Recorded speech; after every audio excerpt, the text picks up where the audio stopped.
This is Caleb from Mission Ridge Ranching Academy, and I am one of the gunsmiths here, and today we're going to be going over how to take apart, how to clean, and how to change the gas rings on your BCG.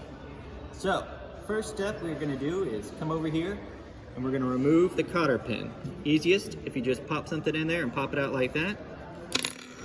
Then, tap it, and out will come your firing pin.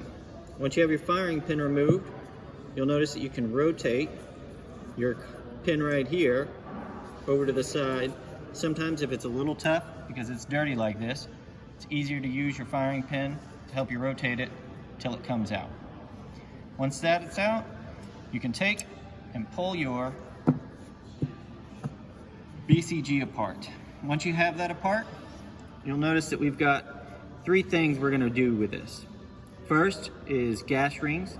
I'm going to show you how to change those out, and then we're going to show you how to break this all the way down by taking off the ejector and the ejector spring.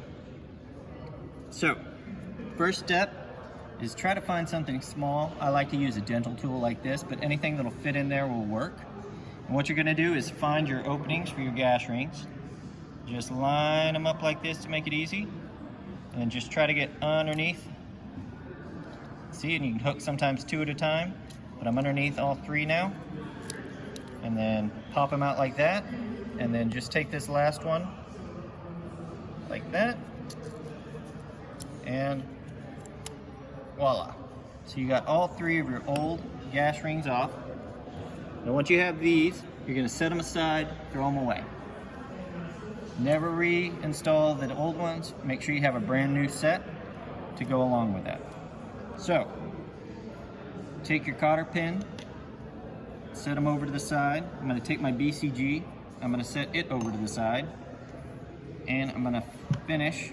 This right here is an easy block for taking apart your bolt. So, you'll notice this one right here on your ejector. Easiest thing is to just push your finger in there, take a punch like this, just slide that pin right out. You don't even have to use the bolt for that particular part, but if it makes it easier on you, you can use it. Once you have it apart, you'll notice that it's got a spring, a donut. There you go.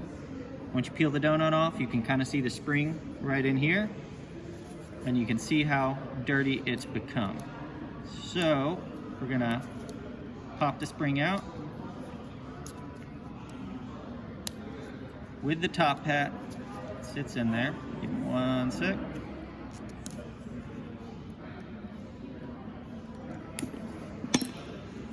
If it gets real stuck, use a cleaning solution on there just to get it out of there.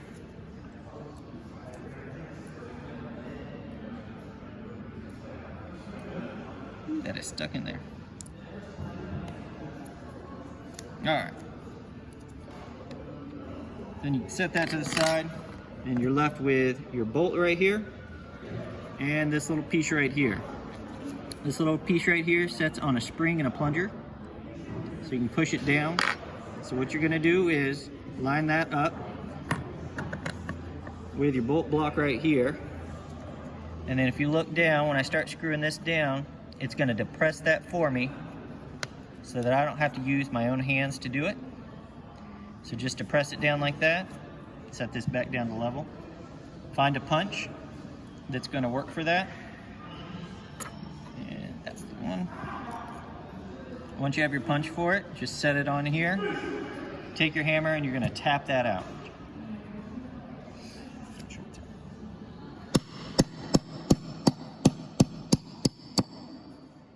There we go.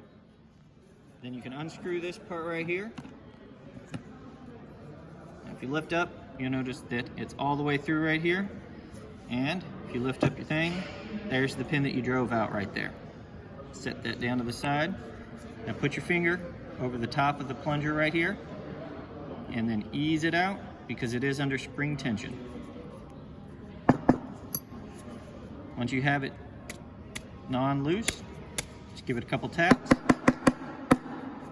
until it comes on out of there.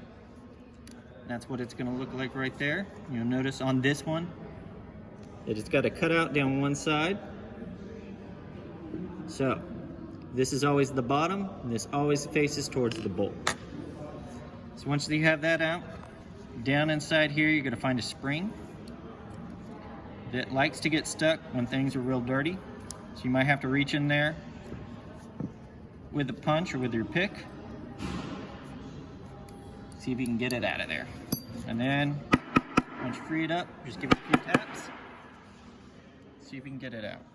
If it still won't do it, I recommend taking a little cleaner, pushing it down in there, taking it away from your face so you don't end up. Give it a decent hit like that. So you can see right here is the actual spring that actually sits down in there, is that hole right there. So sometimes you can get it to come up right there, get that stuff to come out, and then see if you can get that spring to move. All right. Once you get that spring out, you'll have all your pieces laid out like this. So, before you start putting everything together, we're going to go back to the gas rings and the brand new ones. Open up the bag. Drop your new rings carefully because they will bounce out of the way. But make sure you got all three out in a pile like this.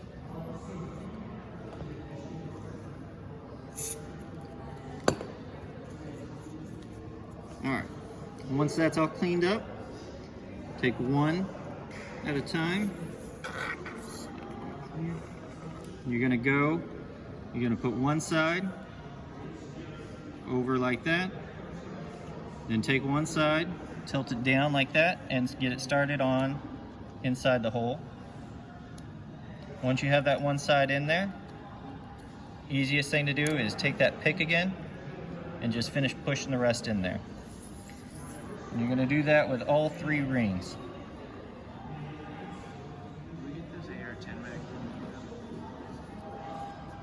So once you have,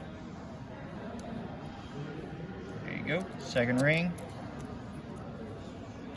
follow it in there, get them set. Now what you don't need to worry about is them lining up or them not lining up on the gap. That is just a myth. It will not affect how your AR works one bit, whether or not these are lined up or spaced out and gapped. But that's your new gas rings in there. So once you have that point, you're gonna find this guy again, and he's got that little cutout. So put the spring back in there, and then take this guy, and you're gonna put him back orientated down, and with that, facing in like that. Once you have it like that, take it and put it back in your block. Make sure everything's lined up. Screw this back down so it holds everything steady. Then you're gonna find your pin back again and a little punch, and get it all set up and ready. Get it started like that, and then just take and finish.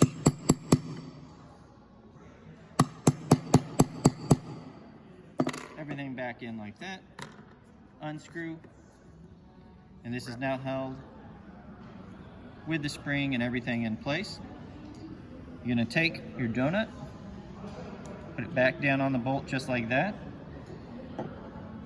and you're going to take this little piece that was there with the spring in it now, place it back down like that,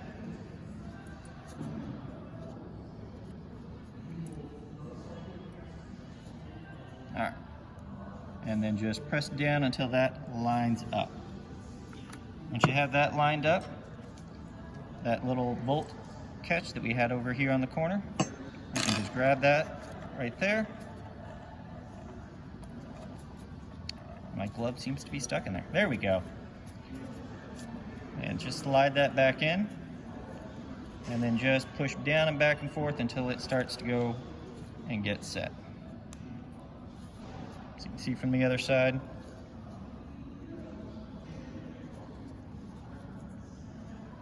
If it's being stubborn, which you can do, squeeze it, set it down, just use a hammer to get it started and tapped in, and then just push and finish.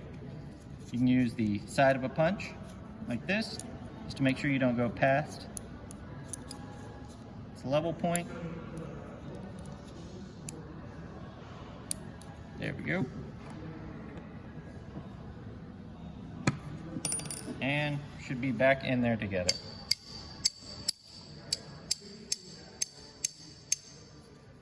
There we go. Once you get that to this point, you're going to make sure that this is aligned in this fashion.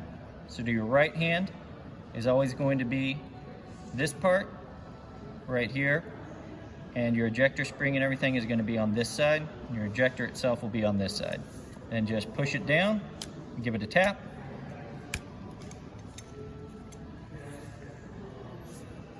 and then bring your cotter pin back out. You're going to put it back in its hole like that, pull it back out, spin that to the front, take your firing pin, slide it back down in there, and then take your cotter pin, and it's just going to go right back in its hole, and just should slide in with your finger, and you're back and ready to go. Now, how do you know if your gas rings need to be replaced? So the best way to check if your gas rings need to be replaced is to pull your cotter pin out, drop that again, and then you're going to remove this little guy right here. Once you have him removed, you should be able to hold your gas block and shake it from this. Good rings will hold steady, bad rings will release it. These rings were just replaced, so they're holding just fine. You will find that you don't need to do it very often with the gas rings, but once you have them checked, pop it down like that. Make sure to orientate this in the forward direction so this reinstalls easily. And then slide your cotter pattern back in. This was once again Caleb from Mission Ridge. Thanks for joining us on how to take apart and clean your BCG and do your gas rings. Join us next time when we take care of another part of your AR. Have a great day.